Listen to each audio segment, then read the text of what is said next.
بسم الله البركه الله. اليوم نحضر معكم صابلي كيجي مالح، نتمنى ينال الاعجاب ديالكم.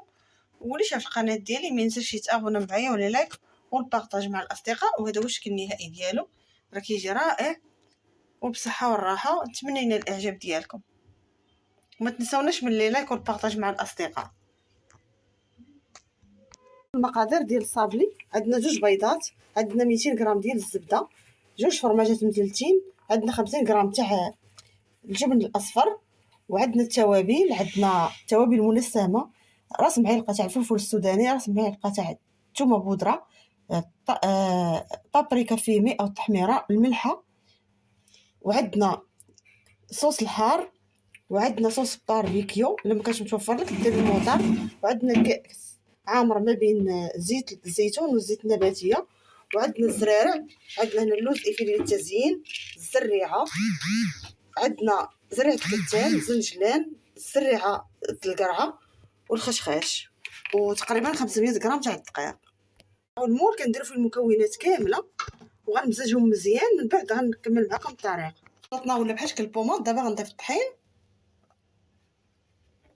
وغنضيف معاهم تقريبا معلقه صغيره ديال الخميره.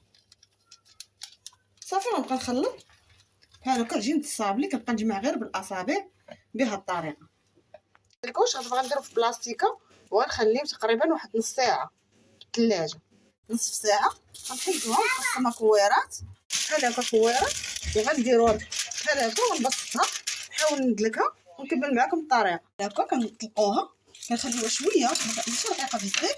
صافي كناخذ الاشكال. انا غندير هاد 3 الاشكال، ندير شكل مدور، وندير هذا مكعب او مربع، وغندير نجمه. صافي كنفرشوا المول بورق الزبده ونحطهم ونكمل معكم طريقه التزيين. الصابلي كنديروا معاه شويه الصوزه وشويه الحار. صافي غندهن بها، ندهنوا بها الفقاس من الفوق بحال هكا بهذه الطريقه، وغنبدا نزين فيه بالزرارع والبافون. كيبقى الذوق اختياري على حسب الرغبه وحسب اللي بغيتي. حسب الرغبه. انا هادو مدورين درتهم باللوز افيلي. نيتا غندخلها الفران حتى طيب ونوريكم الشكل النهائي ديال هاد الصابلي. من بعد ما طابوا راه كيجيو بحال هكا، غنخليهم حتى يبردوا نشاركهم معكم في طبق التقديم.